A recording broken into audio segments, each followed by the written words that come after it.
बिस्मिल्लाहिर्रहमानिर्रहीम। अस्सलाम वालेकुम क्लास। जैसा कि आपको पता है कि हम फर्स्ट ईयर केमिस्ट्री का चैप्टर 10 इलेक्ट्रोकेमिस्ट्री को डिस्कस कर रहे हैं और आज हमारा जो टॉपिक होगा वो होगा एक्सरसाइज होगा चैप्टर 10।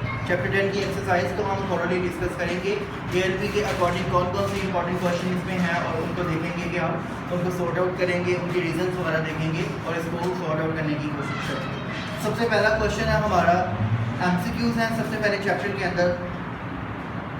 नंबर 1 MCQ देखिए, the cathodic reaction in the electrolysis of dilute sulphuric acid with platinum electrode is कि कैथोडिक रिएक्शन हो रहा है, हमने dilute sulphuric acid electrolyte use किया, उसमें प्लैटिनम का इलेक्ट्रोड लगाया हुआ है।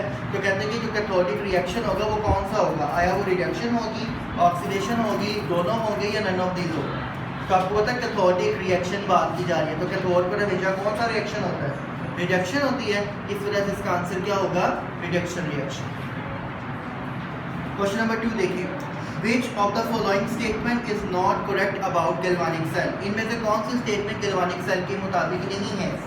Anode is negatively charged, ये तो ठीक है। Cathode is positively charged, ये भी ठीक है।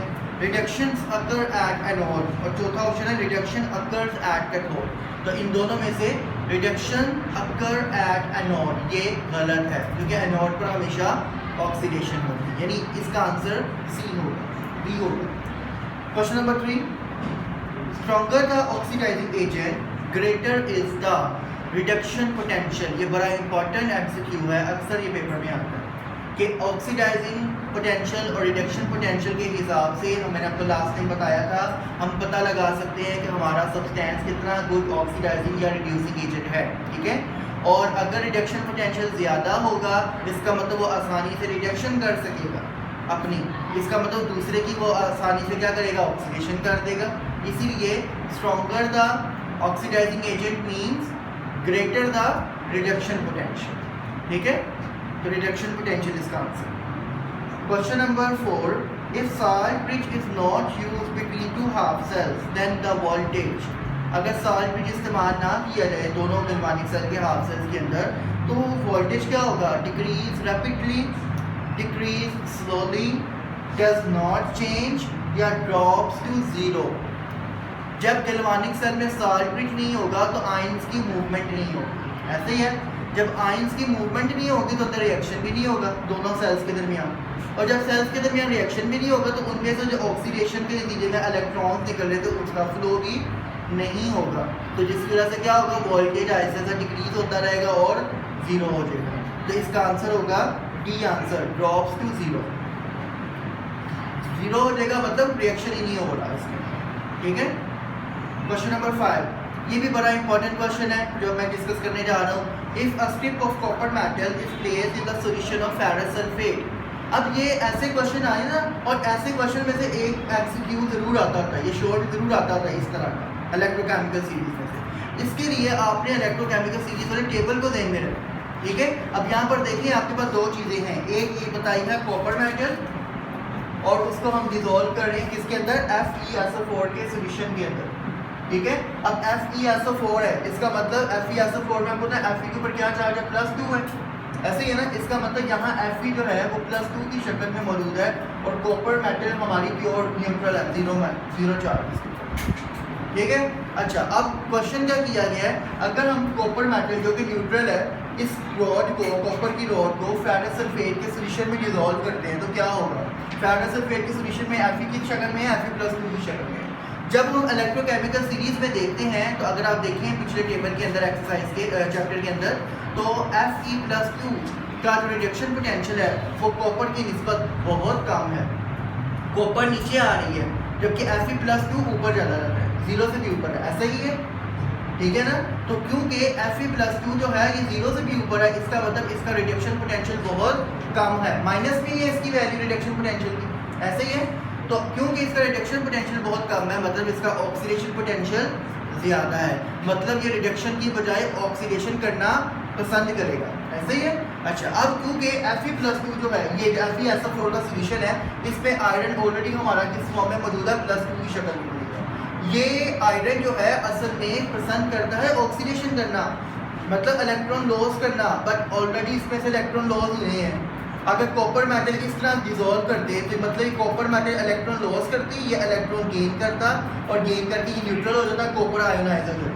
ऐसे ही होता था ना इस रिएक्शन के मुताबिक। लेकिन क्योंकि आयरन का रिडक्शन पोटेंशियल बहुत कम है, ऑक्सीडेशन पोटेंशियल बहुत ज़्यादा है, तो कॉपर के डिप करने की वजह से आयरन जो होगा वो न्यूट्रलाइज नहीं हो पाएगा। ठीक है, मतलब इसके इलेक्ट्रॉन कैप्चर नहीं कर सकेगा और ये भी अपने इलेक्ट्रॉन रिलीज नहीं करेगी क्योंकि इसका रिडक्शन पोटेंशियल ज़्यादा है। ये रिडक्शन आसानी से करती है, ऑक्सीडेशन नहीं करेगी आसानी से। इसी वजह से जब कॉपर मेटल को हम आयरन सल्फेट के सोल्यूशन में डिप करेंगे तो आंसर क्या आएगा हमारे पास? जो 4 आंसर हैं उन चारों में से आंसर आएगा नो रिएक्शन टेक्स प्लेस। ठीक है, मतलब कॉपर को डिप करने से जो आयरन सल्फेट फेरस सल्फेट होगा उसके ऊपर कोई इफेक्ट नहीं पड़ेगा। हाँ, अगर होता कॉपर सल्फेट का सोल्यूशन और उसमें आयरन की रॉड डिप करते तो फिर रिएक्शन हो जाना था, आयरन की रॉड ने आयरन आयंस में कन्वर्ट हो जाना था और कॉपर सल्फेट के सोल्यूशन में टूट जाना था और कॉपर आयंस डाटा हो जाना, उन्होंने न्यूट्रलाइज हो जाना। समझ लगी बात? आगे आती हैं question number 2 filling the blanks, जिसमें आप देखिए क्वेश्चन नंबर 1 है the oxidation number of oxygen atom in OF2 is.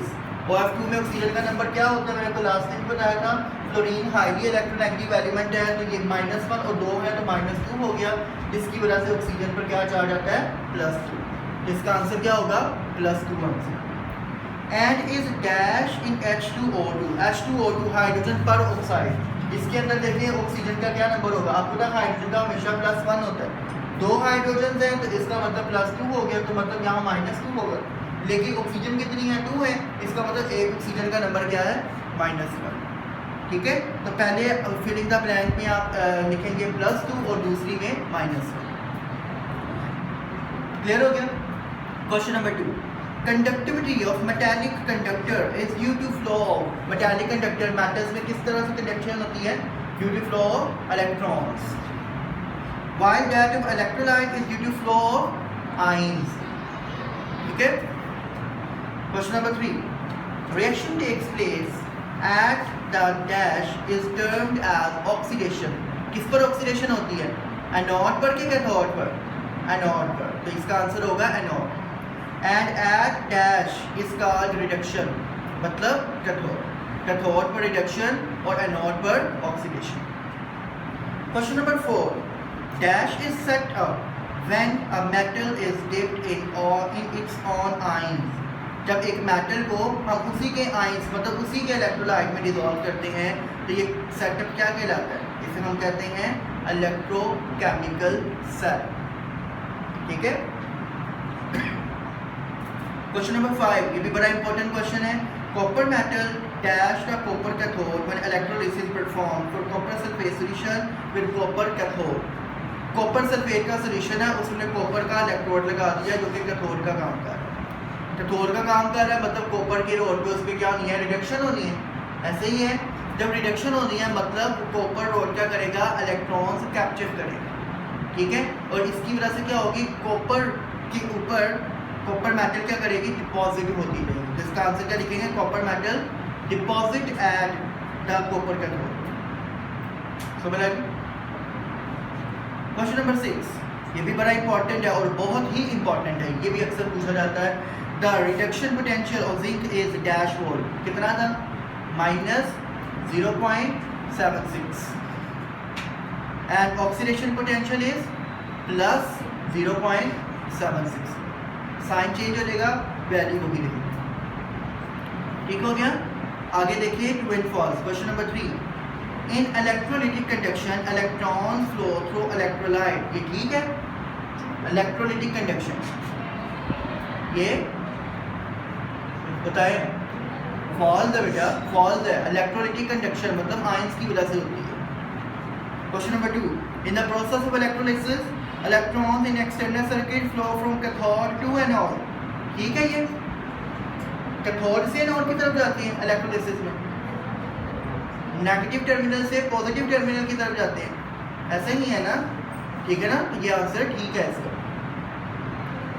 Question number 3, sugar is non electrolyte in solid form and when dissolved in water it allow passage of electric current. ये भी false है। Sugar क्यों electrolyte का काम नहीं करती, अब चाहे उसे पानी में हम डिजोल्व भी कर लें क्योंकि वो आयंस नहीं बना सकती। ठीक है।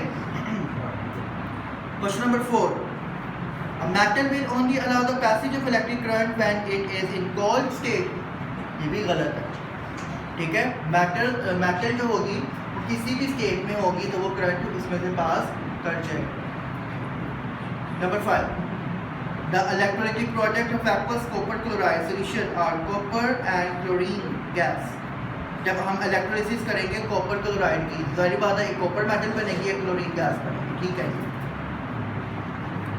Number 6, zinc can displace iron from its solution. ये भी हमें इलेक्ट्रोकेमिकल सीरीज से पता लगेगा। आप देखिए पोटेंशियल देखें दोनों का, तो जिंक का पोटेंशियल जो है हमने एक जिंक बताया, दूसरी कौन सी बताया, आयरन बताया, आयरन है। हाँ, तो जिंक का देखिए पोटेंशियल जो है आयरन से ज़्यादा है, तो पीछे आ रही है ना, ऊपर आ रही है, मतलब जिंक का पोटेंशियल कम है, तो इसका मतलब जिंक ऑक्सीडेशन करेगा और आयरन क्या करेगा, रिडक्शन करेगा। अब देखिए क्वेश्चन क्या कह रहा है, zinc can displace iron from its solution, मतलब आयरन सॉल्यूशन फॉर्म में है। ठीक है, और जिंक क्या आयरन को इसके सॉल्यूशन में से निकाल के उसको न्यूट्रलाइज कर सकता है, मतलब आयरन की रिडक्शन कर सकता है, तो कर सकता है बिल्कुल। जिंक खुद ऑक्सीडाइज हो जाएगा और आयरन की रिडक्शन कर देगा, ये ट्रू है। Number 7, SHE act as cathode when connected with copper electrode। कैसे पता लगेगा, इलेक्ट्रोकेमिकल सीरीज से। तो आप देखिए कॉपर का पोटेंशियल 0 से नीचे है, मतलब हाइड्रोजन से नीचे आ रहा है, तो जब नीचे आ रहा है तो मतलब जो कॉपर होगी वो हमारी रिडक्शन करेगी, एज अ कैथोड काम करेगी, और फिर हाइड्रोजन वाला इलेक्ट्रोड होगा SHE, वो क्या करेगा, एज अ एनोड काम करेगा। तो क्वेश्चन यहाँ पर क्या है, SHE act as cathode, तो ये गलत हो गया। Number 8, voltaic cell. मैंने आपको बताया था वोल्टेक सेल का दूसरा नाम क्या है, शाबाश, galvanic cell. Galvanic cell produce electrical energy at the expense of chemical energy. ये ठीक है, गैल्वानिक में करंट बनाते हैं। आगे आ जाइए क्वेश्चन नंबर 4A में, explain the term oxidation number with examples. इस वही ऑक्सीडेशन नंबर की डेफिनेशन, उसके रूल्स आएंगे और कोई आपने एक एग्जांपल बता देनी है कैलकुलेशन की फॉर्म। ठीक है। Next question B, describe rules for calculation of oxidation number. वो ही सारे रूल्स आ जाएंगे इसके अंदर। C आता है, calculate oxidation number of chromium in this compound. ये नीचे कुछ कंपाउंड्स बताए हैं, इन सब में आपको क्रोमियम का नंबर निकालना है। एक मैं आपको निकाल के देता हूँ, बाकी आप खुद निकालेंगे। ठीक है, जैसे कि सबसे पहला है क्रोमियम क्लोराइड CrCl3। CrCl3 में आपने क्रोमियम का नंबर निकालना है, और इसके लिए आपको रूल याद होगा कि ओवरऑल नंबर जो होता है वो क्या होता है, हमारा न्यूट्रल है। यानी CrCl3 में क्रोमियम का हमने फाइंड करना है, Cl का हमें पता होता है -1 होता है, क्रोमियम हमारे पास एक ही है, Cl कितने हैं, 3 हैं, और नंबर -1 = 0। तो हमारे पास क्रोमियम का नंबर आ जाएगा क्या, यहाँ पर +3। ठीक है, समझ आ गई बात। इसी तरह से बाकी भी आपने करनी है। आखिरी वाला जो है इसके अंदर Cr2O72 नेगेटिव, ये मैं आपको बता देता हूँ क्योंकि ये इसके ऊपर चार्ज आ गया नेगेटिव आउट, ये मैं इरेज कर दूँ ये वाला।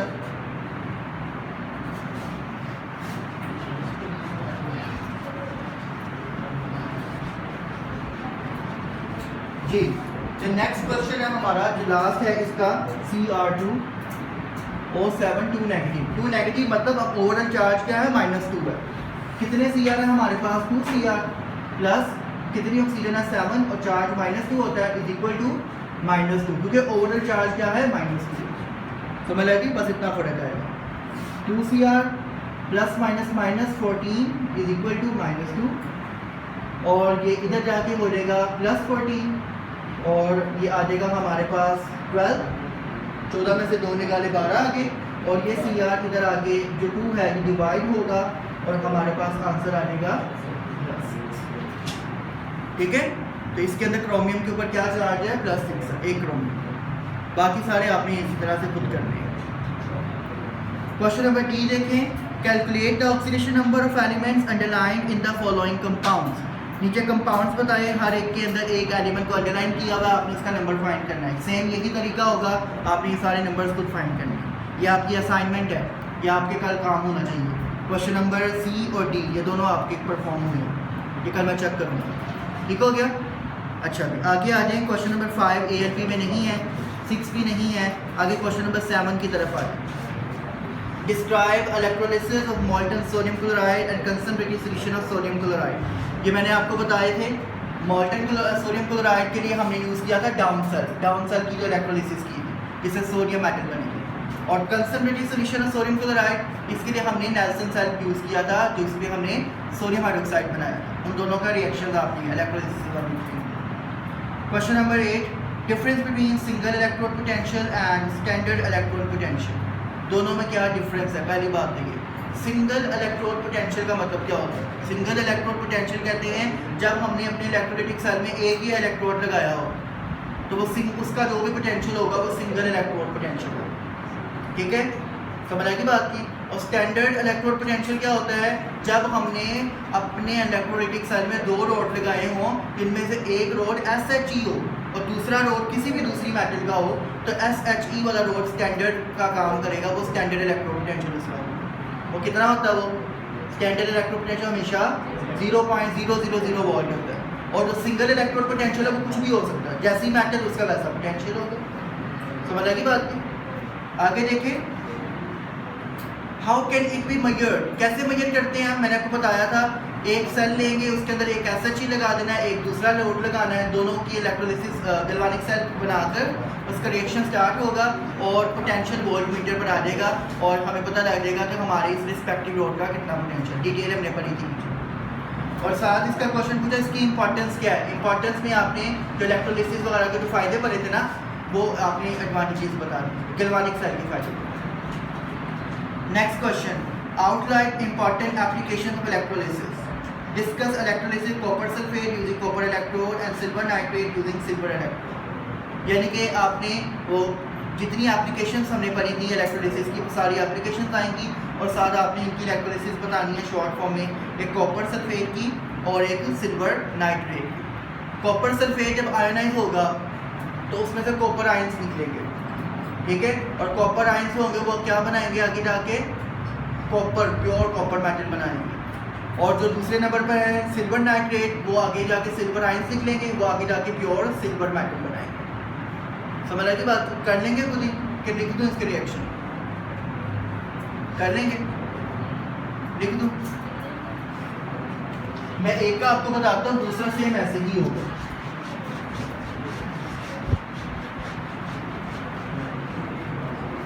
कॉपर वाली हम इलेक्ट्रो रिफाइनिंग ऑफ कॉपर में करते थे, अगर आपको याद हो। इलेक्ट्रोलाइटिक सेल बनाया, एक हमने इम्प्योर कॉपर की रॉड लगाई, एक हमने प्योर कॉपर की रॉड लगा दी, ठीक है। लेट्स फॉर ये प्योर कॉपर की रॉड है और ये इम्प्योर कॉपर की रॉड। समझ लगी? जो इम्प्योर कॉपर की रॉड है ये एज अ एनोड काम करेगी और ये एज अ कैथोड काम करेगी। इन दोनों को हमने बैटरी के साथ अटैच कर दिया, ठीक हो गया? समझ आएगी। और बीच में हमने कौन सा इलेक्ट्रोलाइट फिल किया? कॉपर है तो कॉपर सल्फेट डाला, CuSO। क्लियर? अब रिएक्शन क्या होनी है? जो हमारी एनोड होगी, एट एनोड, एनोड पे आपको पता ऑक्सीडेशन होती है, तो एनोड क्या करेगी? ये जो इम्प्योर कॉपर की रोड होगी, इसमें जो कॉपर मौजूद होगी वो अपने अंदर से क्या करेगी? ऑक्सीडेशन करके इलेक्ट्रॉन लॉस करेगी और कॉपर आयंस बनाती रहेगी। ये कॉपर आयंस गिरते जाएंगे कहाँ? इस सोल्यूशन के अंदर, ठीक है। और इलेक्ट्रॉन यहाँ से फ्लो करके इधर जाते हैं। समझ लगी बात की? अच्छा, दूसरी तरफ देखिए तो जो कैथोड होगी, कैथोड पे क्या काम होगा? कैथोड पे आपको पता रिडक्शन होती है। यहाँ पर जो कॉपर आयंस गए थे, ये कॉपर आयंस असल में इधर जाके इलेक्ट्रॉन कैप्चर करके डिपॉजिट होते जाएंगे।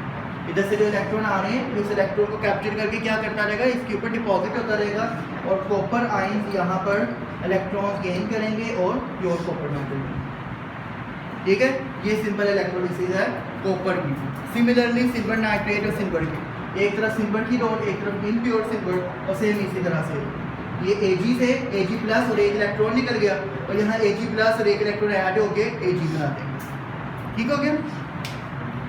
नेक्स्ट क्वेश्चन देखें, question number 12, explain the difference between ionisation and electrolysis.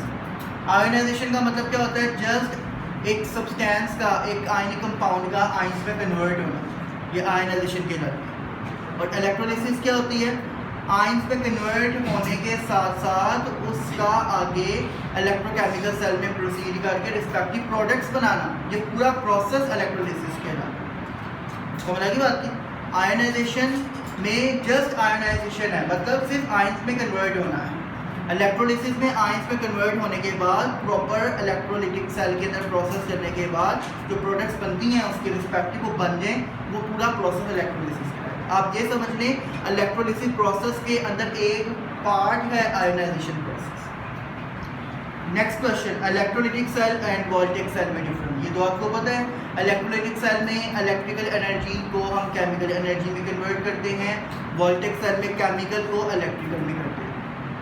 Electrolytic cell में एनोड के ऊपर पॉजिटिव और कैथोड पर नेगेटिव चार्ज है, गैल्वेनिक सेल यानी वोल्टेज में इसका उल्ट होता है। इलेक्ट्रोलिटिक सेल में हम कोई सॉल्ट ब्रिज यूज़ नहीं करते, गैल्वेनिक में हम सॉल्ट ब्रिज का इस्तेमाल करते हैं। इलेक्ट्रोलिटिक सेल में एक ही सेल होता है, जबकि गैल्वेनिक सेल में 2 हाफ सेल्स मौजूद होते हैं।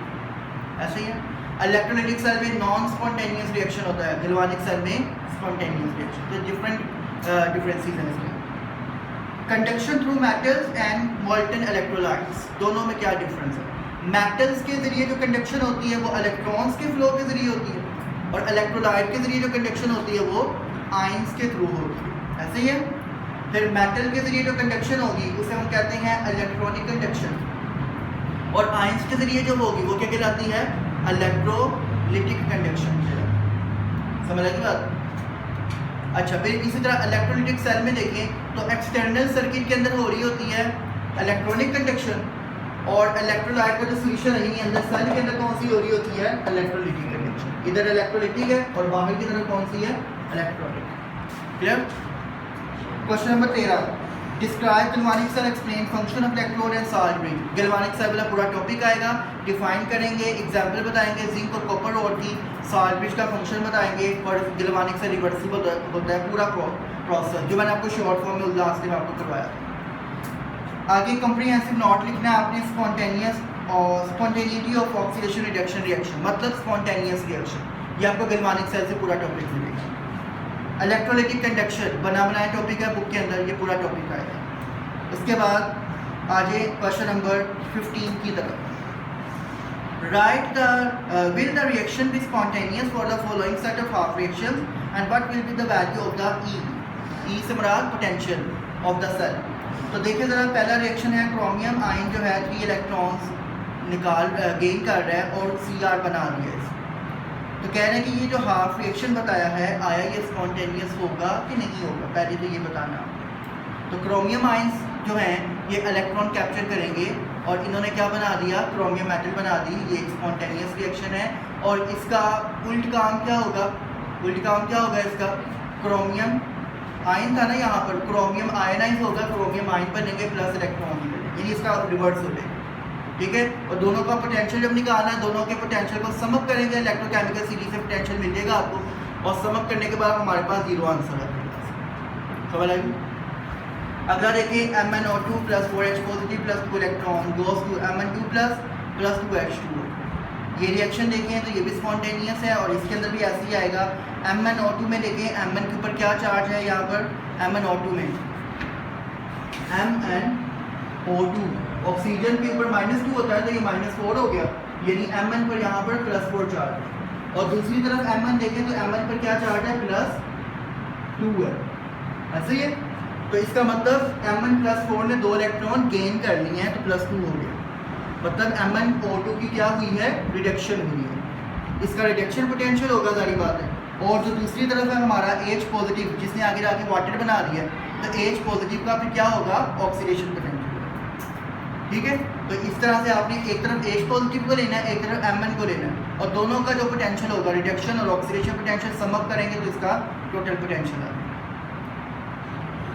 नेक्स्ट देखें क्वेश्चन नंबर 6 का बी है, a standard oxidation potential of zinc is +0.76 volt and it's reduction potential is -0.76 volt. बड़ा इंपॉर्टेंट शॉर्ट है ये जी। ये मैंने आपको कई बार बताया कि जिंक का पोटेंशियल जब ऑक्सीडेशन होता है तो प्लस में होता है, और रिडक्शन में होगा तो वो माइनस में हो जाएगा।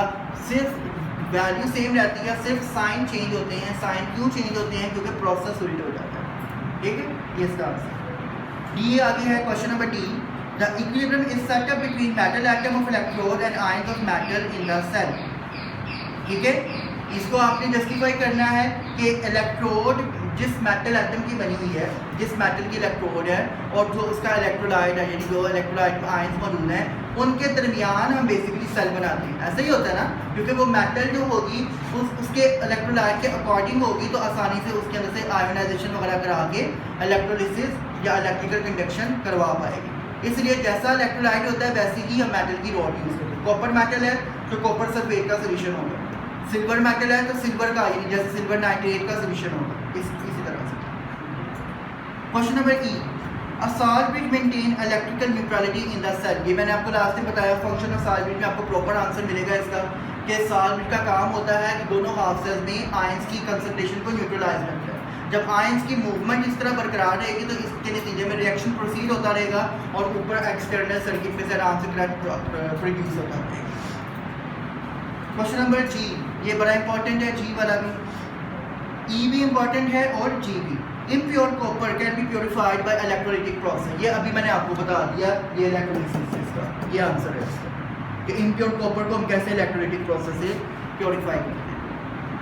और एच भी बड़ा इंपॉर्टेंट है, SHE act as anode when connected with copper electrode but act as cathode when connected with zinc electrode. ये बहुत बात हो गई है इसके ऊपर भी कि जिंक का जो पोटेंशियल है वो SHE यानी 0 से ऊपर है, मतलब नेगेटिव में है। इस वजह से जिंक ऑक्सीडेशन करना पसंद करेगा, जिसकी वजह से SHE रिडक्शन करेगा तो SHE एज अ कैथोड काम करेगा। ठीक है, और दूसरी तरफ देखें हम, दूसरा क्या बताया कॉपर, तो कॉपर का जो पोटेंशियल है वो SHE के पोटेंशियल से नीचे आ रहा है, मतलब ज़्यादा पॉजिटिव आ रहा है। इसका मतलब कॉपर रिडक्शन करेगी तो SHE को मजबूरन ऑक्सीडेशन करनी पड़ेगी, जिसकी वजह से यहाँ SHE एज अ एनोड के तौर पर काम करेगा। समझ आ गई बात?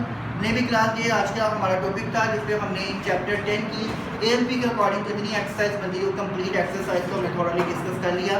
फिर भी किसी पॉइंट पर किसी तरह का इशू आप मुझसे कमेंट सेक्शन में डिस्कस कर सकते हैं।